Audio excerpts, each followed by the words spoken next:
Hello रायजो राजा नोंथांमोन आंनि गोदान ब्लग भिडिअआव आंनि इउटिउब चेनेल नायगिरि बिथांमोनखौ बरायहरनाय थाबाय बा खुलुमहरनाय जाबाय। दा आङो बे बेंगालर सिटियाव नोंथांमोननो बे भिडिअखौनो नोंथांमोननि सिगाङाव लाना फैदों। बेंगालर सिटियाव बेरायदों एसे। दा नोंथांमोन बेखौनो आङो बे भिडिअजों लोगोसे नोंथांमोनखौ लोगो हमनो सानदों बा रायज्लायनो सानदों। दा बिनि बिखय आं बानाय फैदों। हेलौ एबेन बसुमतार यूट्यूब चैनल पर खुलुमबाय केनेको आसे मयो पालियासे মই এই ভিডিওটো লৈ আইছো বেংগালুৰুত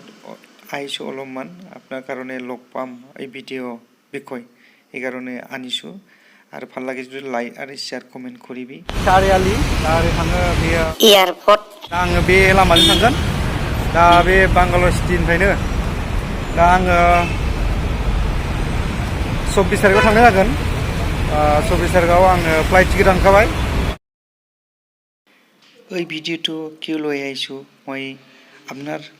বন্ধু বান্ধবী লগ পাম বলে ভাবি এই ভিডিওটো লৈ আইছো আলোচনা কৰিবা। মই কিয় বেংগালুৰু আহিব লগা হৈছে মই অফিসৰ কামৰ কাৰণে আইছো এটা মেচিন লৈ আইছো এই বেংগালুৰুৰ বনাব কাৰণে এটা গুৱাহাটীত পোৱা নাই দিল্লী পোৱা নাই এই কাৰণে আহিব লগা হৈছে আৰু কিয় থাকিব লগা হৈছে ইমান দিন 14 পৰা 24 লগে এইটো ফাৰ্ষ্টটো পোৱা নাই বাহিৰৰ পৰা আনিব লগা হৈছে এই কাৰণে এই ভিডিওটো আপনার লগত আলোচনা করবা মই লৈ আইছো আর ভিডিওটো কেনেকা লাগছে ভাল লাগছে যদি কমেন্ট লাইক শেয়ার করে কমেন্ট করিবা। बे बुस्थुआ बेंगालुरु सिटियावनो मोनाखै बाहेरायावसो लाबोनानै बेखौ दा 22 स्टेजआवसो बानायनो हागोन बुस्थु फार्स्टफोरखौ मोनाखैमोन बेखौ बाहेरानिफ्रायसो लानानै फैदों 14 तारिखनिफ्राय 24 तारिखसिम थानांगौ लागा जादों बेखौ बानायगासिनो दा आङो नोंथांमोननो बेखौनो खिथानो सानदों नोंथांमोना आंजों रायलायनो साननानै आं रायलायहरदों बा लोगो हमनो सानदों दा नोंथांमोना सिगांनि भिडिअआव आं जा बुस्थु लाबोदों बेखौ खिथाखादों दा बेनो जाहैबाय बेंगालुरु सिटि दा आङो थांबाय थानोसै ओंखामबो जायाखै ओंखाम जानानै आङो एसे रेस्ट लायनोसै दा खयथा जाखो 12:30 जाबाय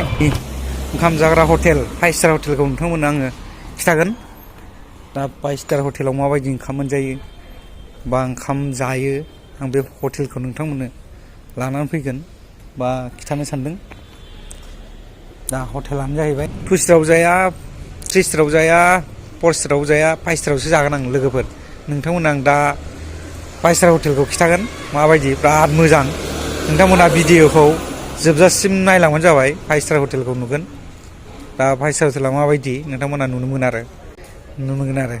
हटेला बेसे गिदिर 5 स्टार ना 4 स्टार ना 0 स्टार फैदो लोगोसे आंजों बेंगालुरु सिटिखौ नायलांदिनि ज' लोगो हमलायनानै बा नोंथांमोनजों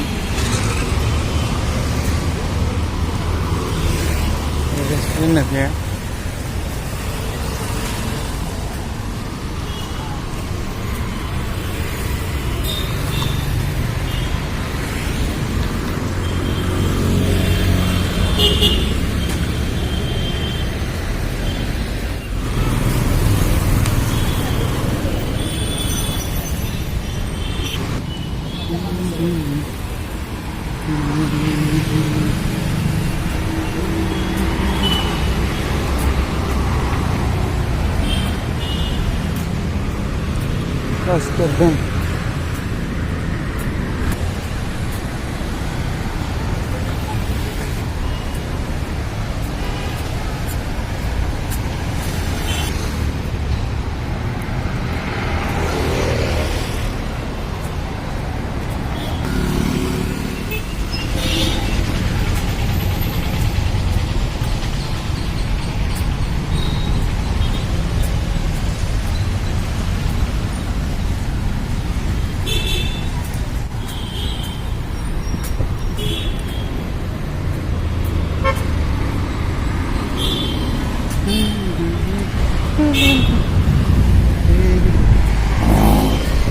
बेनो बेरायनोलाय बारसोसो मोजां दा नोंथांमोन सिगाङाव लाना फैदों आङो बे बेंगालुरुखौनो दा नोंथांमोनहा बेरायाखैबा बेरायफैनो हागोन दा आं जास्ट ओरैनो टाउनावल' बेरायदों आङो सिमांमानि गोजान गोजानाव बेरायाखै जायखिया 6-7 किल'मिटारसो आङो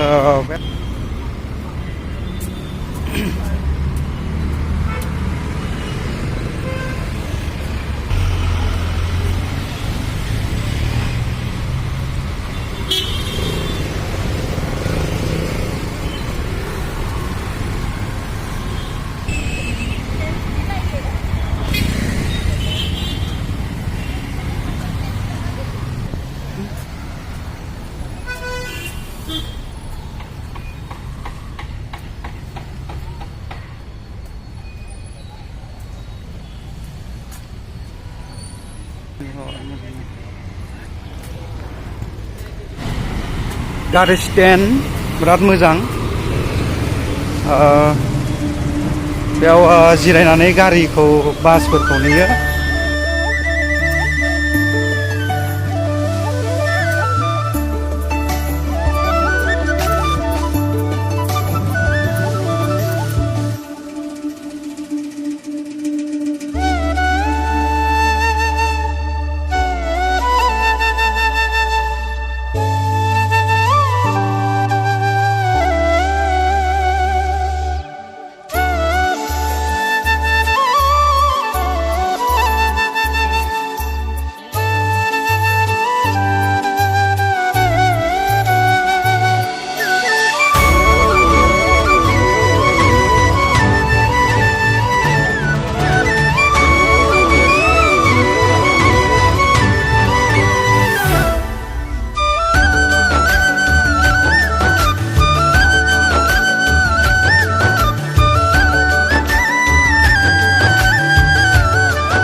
बे लामाजोंनो थांगोन आं 24 तारिखआव बेयाव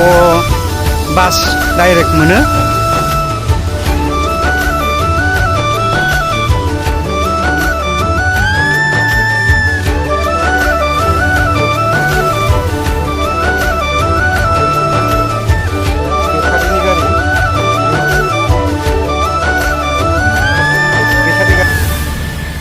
उन्दै सालायग्रा बायदिलाय गेदेरफ्रानो होखायो सालायनाया उन्दै सालायग्रा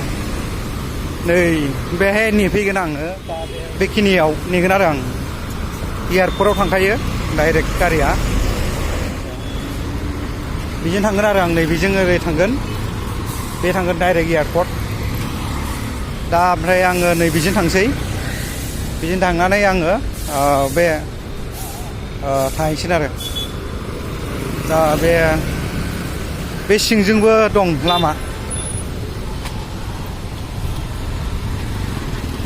बे हा सिंजोंबो दं लामाया दा बेजों फैगोन बासआ बेजों थांगोन 24 तारिखनि मोनानि 3थायाव आं बेयाव थाफैनांगोन अब्ला बेयाव बासखौ डाइरेक्ट मोनगोन आरो थांग्रा बास मोनखायो बिराद फिर जायो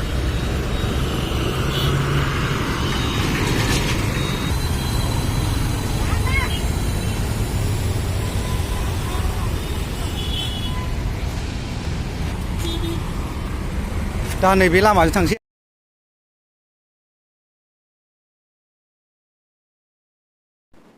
बे लामाजों थांनानै आं थानाय जायगा जिपि नोगोर होननायखौ नुगोन आरो नोंथांमोनहा नायलांदो फारसेनो नै बे सिंजों मा लामा दं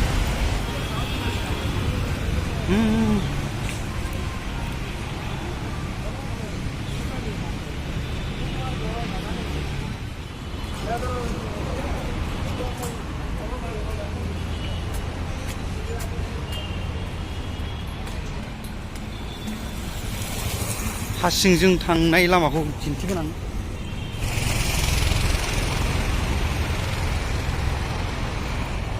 ओमफ्राय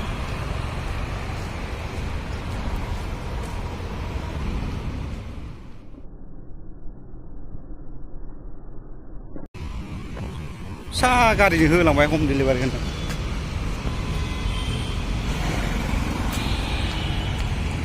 बे हस्पिटाल नामा इयो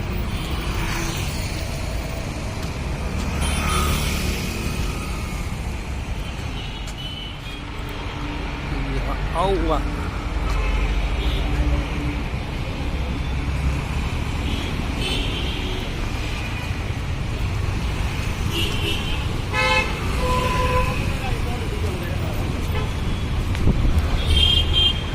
sofa set दखान लैयो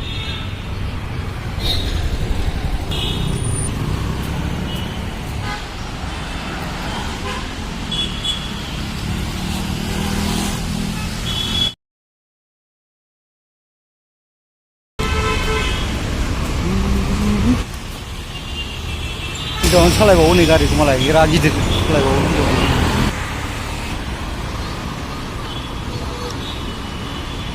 दंफां सिं सिं बेराय ब्लग भिडिअ लाना फैदों आं नोंसिनि सिगाङाव थान्दानो लामा बेरायनो मोजां नै सिनेमा हलाबो साखाथियावनो बिराद मोजां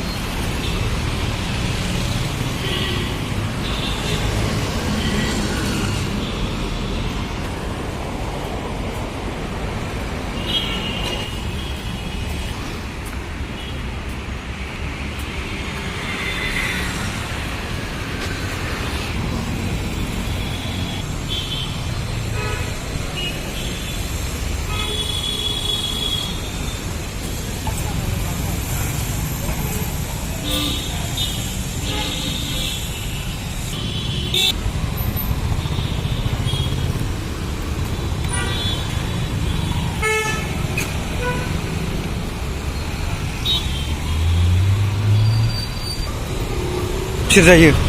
मा जायो बेखौ मोनजाजोबबाय दिन रात मोना सान बिराद फिर जायो बेयाव हाबा बायदि आङो नोंथांमोन सिगाङाव आरो साबसिन लाना फैगोन दायो बा गाबोनो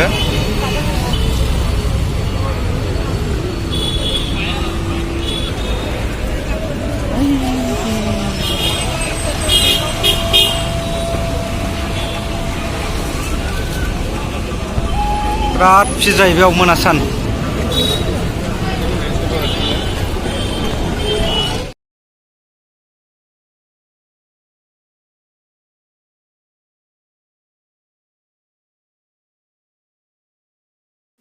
नोंथांमोननिसिम आंनि एबेन बसुमतारी इउटिउब चेनेल नायगिरि बिथांमोनखौ आंनि भिडिअखौ जोबजासिम नायनायनि थाखाय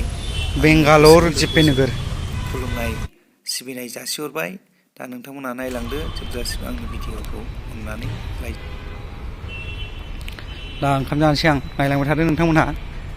एकदम 5 स्टार हटेलाव ओंखाम जानोसै आं 5 स्टार हटेला नै बेसो 5 स्टार हटेला